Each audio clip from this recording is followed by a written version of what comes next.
Russia Netanyahu के इक़्तिदार का ख़ात्मा।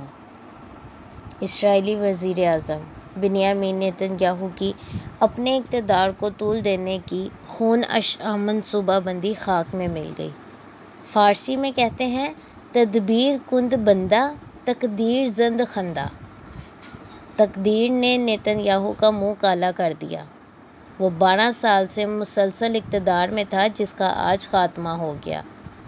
Israel में रवां साल 23 मार्च को इंतख़ाबात हुए, जिनमें नेतन्याहू की जमात लकोद को अपने क़द्दामत पसंद इत्तेहादियों के साथ 52 नशिस्तें हासिल हुईं। इसराइली पार्लिमान कनेस्ट की कुल 120 नशिस्तें हैं। नेतन्याहू की मुखालिफ मुनक़सिम जमातों को मजमूई तौर पर 57 नशिस्तें मिली।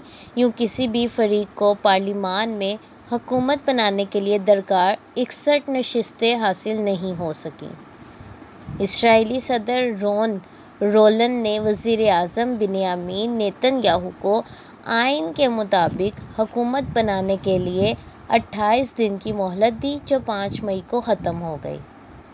असूल ये है कि अगर कोई जमात ऐवान में 61 अरकान की हमायत हासिल ना कर सके तो इंतख़ाबात दोबारा कराए जाते हैं।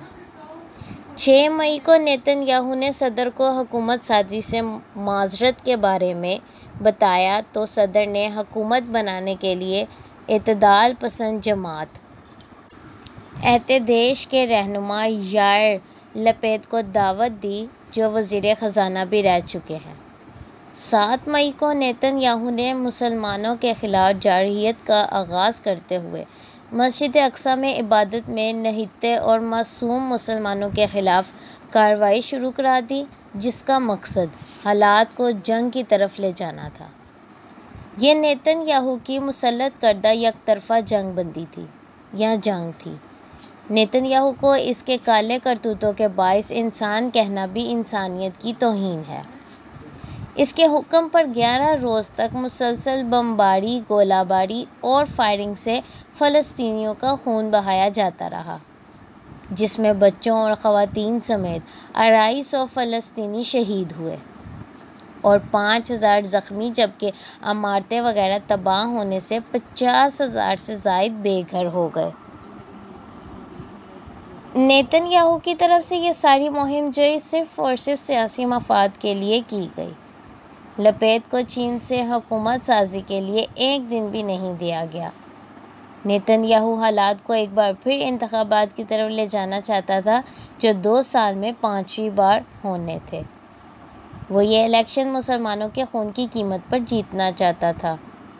मोदी की तरह वो भी मुसलमानों से नफ़रत और दुश्मनी को बुनियाद बनाकर वोट हासिल करना चाहता था। ये तो नेतन्याहू की सियासी मफाद के लिए चाल और साजिश थी, मगर अल्लाह ताला सबसे बेहतर तदबीर करने वाला है। ज़रूरी नहीं कि इंसान जो प्लानिंग करे वो मनोऐन इसमें कामयाबी भी हासिल कर ले। जिस प्लानिंग के लिए पस मंज़र में नेक नीति की बजाय बदनीति, शर और बदी हो, वो अव्वल तो कामयाब नहीं होती। वक्ती तौर पर कामयाब हो भी जाए तो खैर के पहलू से तही होती है। नेतन्याहू की मनसूबाबंदी मुकम्मल तौर पर फ्लॉप और नाकाम हो गई। इसका मुखालिफ इत्तेहाद यार लपेद की सरबराही में नई हुकूमत बनाने में कामयाब हो गया। ये 8 पार्टियों का इत्तेहाद है और इसमें शामिल जमातों के सरबराह आइंदा इंतखाबात तक बारी बारी वज़ीर आज़म बनेंगे।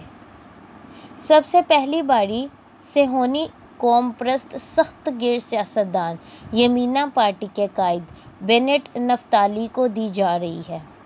इसके बाद फ्यूचर पार्टी के सरबराह यार लपेद वज़ीर आज़म बनेंगे।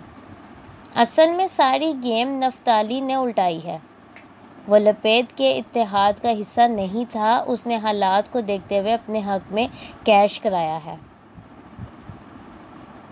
नेतन्याहू ने मुखालिफ इत्तेहाद को हुकूमत साजी में नाकाम बनाने की हर मुमकिन कोशिश की, लेकिन वो अपनी साजिशों के ज़रिए मतलूबा मकासद के हसूल में नाकाम रहा।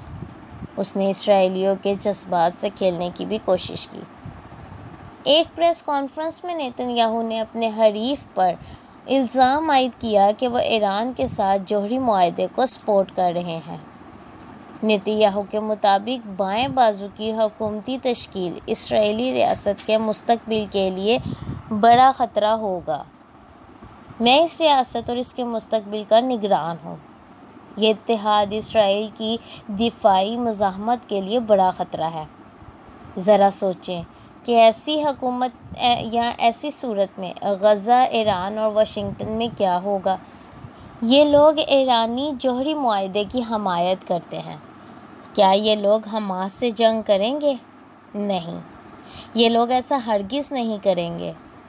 ये लोग तो अस्करी खिदमत अंजाम देने से इनकार करते हैं। फिर यहूदी बस्तियों का तहफ़्फ़ुज़ कौन करेगा? नेतन्याहू ने इस इत्तेहाद को सदी का सबसे बड़ा फ्रॉड करार दे दिया। नए इत्तेहाद की हुकूमत भी पायदार नज़र नहीं आती। इसमें एक तरफ बेनेट नफ्ताली जैसे शिद्दत पसंद शामिल हैं, तो दूसरी जानिब पहली बार अरब इस्लामिक राम पार्टी भी हुकूमत का हिस्सा बन रही है। इस पार्टी की क़यादत मंसूर अब्बास के हाथ में है।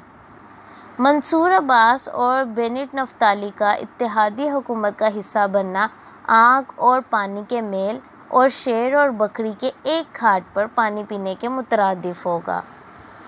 देखते हैं कि यार लपेद इस इत्तेहाद को किस तरह और कितना अरसा लेकर चलते हैं। सरेदस्त एक शैतान सिफ्त इंसान नेतन्याहू से गलो खलासी हुई है, लेकिन इत्मीनान इसी सूरत होगा अगर इस शैतान की जगह कोई इंसान हुकूमत संभाल लेगा, और इसका इम्कान कम ही दिखाई देता है। शुक्रिया।